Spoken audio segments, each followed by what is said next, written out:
Good morning, children. Children, we continue with the second part of the chapter Minorities and Marginalization. Yesterday, when we finished with the chapter, I told you that when forests are taken from the Adivasis or from the tribal, it seems to them that everything has been taken from them. There exists an interconnectedness between the economic and social dimensions of tribal life. Destruction in one sphere naturally impacts the other. Often, this process of dispossession and displacement can be painful and violent. Today, we will be discussing the next topic, that is minorities and marginalization. Now, children, you have already read that the Constitution provides safeguards to religious and linguistic minorities as part of our fundamental rights. Children, when I am using the word minority, I am talking of those communities which are comparatively less in number. Yes? Why do you think these minority groups have been provided these safeguards? The term minority is most commonly used to refer to communities that are numerically small in relation to the rest of the population. However, it is a concept that goes well beyond numbers. It encompasses issues of power, access to resources, and a social and cultural dimensions. In such cases, size can be disadvantage and lead to marginalization of relatively smaller communities. Thus, safeguards are needed to protect these communities against the possibility of being dominated by the majority. They also protect them against any discrimination and disadvantages that they may face. Given certain conditions, communities that are small in number relative to the rest of the society may feel insecure about their lives, assets, and well being. This sense of insecurity may get accentuated if the relations between the minority and majority communities are fraught. The Constitution provides these safeguards because it is committed to protecting India's cultural diversity and promoting equality as well as justice.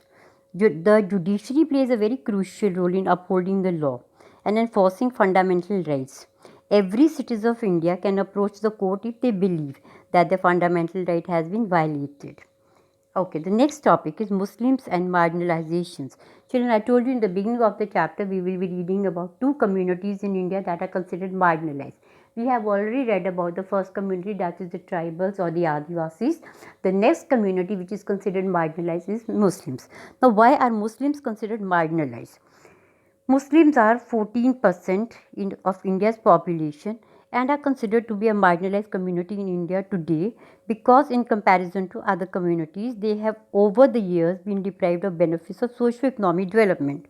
We have a table given at the bottom, and if you look at the table, children, we can see in the table over here. I'll just enlarge it for you.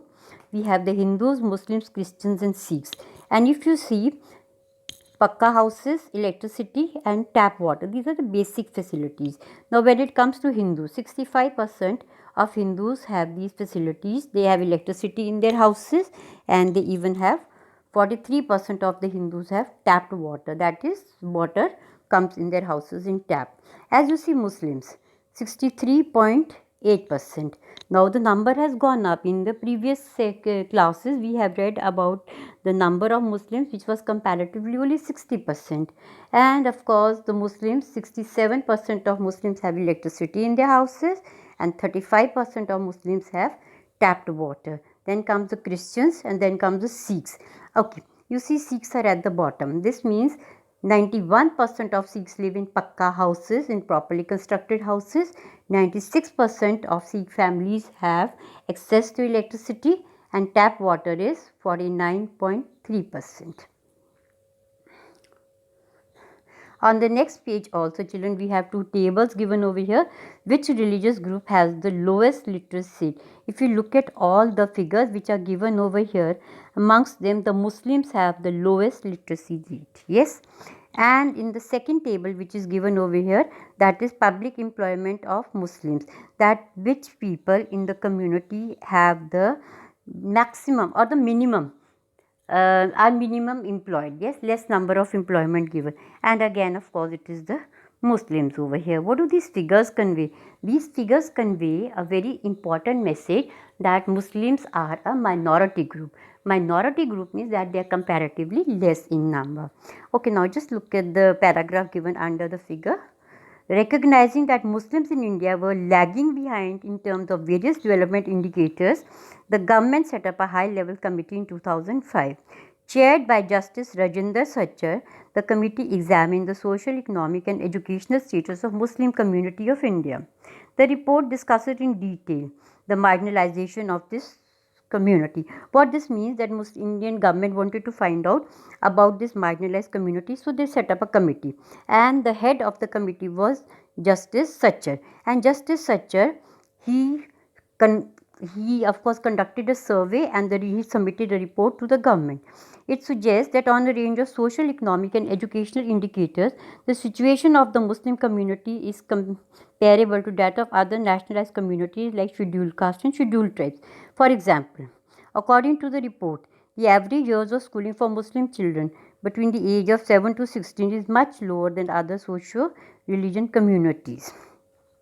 As it is, I just told you that the lowest literacy rate is amongst the Muslims in our country. Economic and social marginalization experienced by Muslims and other dimensions as well, like other minorities. Muslim customs and practices are quite distinct from what is seen in the mainstream. That is, the customs of Muslims are different from the people living in the country. And how are they different? Muslims wear a burqa. Have you seen a Muslim woman wearing a burqa? So they support a long beard. They wear face, and these are some of the ways to identify all Muslims. Because of this, they tend to be identified differently. And some people think that they are not like the rest of us, and they are thus considered marginalized. Often this becomes an excuse to treat them unfairly and discriminate against them. Here in the last paragraph, we just read how in the case of Muslim community there is a link between economic and social marginalization. Yes, the experience of all these groups points to the fact that marginalization is a complex phenomena and requiring a variety of strategies, measures and safeguards to redress the situation. All of us have taken a stake in protecting the rights defined in the Constitution and the laws and policies framed to realize these rights. Without these, we will never be able to protect the diversity that makes our country unique, not realize the state's commitment to promote equality for all. In other words, it means that it is not the duty of the state to protect the interests of the minorities. It is our duty also, our duty to look after the minorities. If we are amongst the majority group, we are not supposed to torture them. We are supposed to look after their well-being and interest. Now children, on the last page is conclusion, and in conclusion we have tried to understand what it means to be marginalized. Yes, what it means to be marginalized. We have tried to look this through the experience of different marginalized communities. We read about two communities, that is the tribals and the Muslims. There are different reasons for each of this community being marginalized. Each experience marginalization in different ways. We have also seen that marginalization is linked to experiencing disadvantage, prejudice and powerlessness. In India, there are several more marginalized communities like the Dalits. The Dalits are considered at the lowest level. Yes, yes, the lives of marginalized people can and do change. Thus no one is marginalized all the time in exactly the same way. Each group marginalized has a long history of struggle and resistance. Marginalized communities want to maintain their cultural distinctiveness while having access to rights, developments and other opportunities. We will be reading about how to confront or how to face marginalization in the next chapter. Now children, on this page you have glossary, and we have a few words given in the glossary, that is hierarchy. Hierarchy is a gradient system of arrangement of persons or things. Like I explained to you how much power each community is having in the society. Then ghettoization you don't have to do, you can leave out this one. Then mainstream refers to the main current of a river. In this chapter it refers to the customs and practices that are followed by those of the dominant community or the majority community. Then displaced means when people are forced or compelled to move from their homes for big development projects undertaken by companies like including mining, constructing dams and all. Militarized means an area where there is a presence of armed forces. And malnourished means a person who does not get adequate nutrition to eat or proper balanced diet. That's all, children. I hope you've understood the chapter and learnt quite a lot new. Thank you.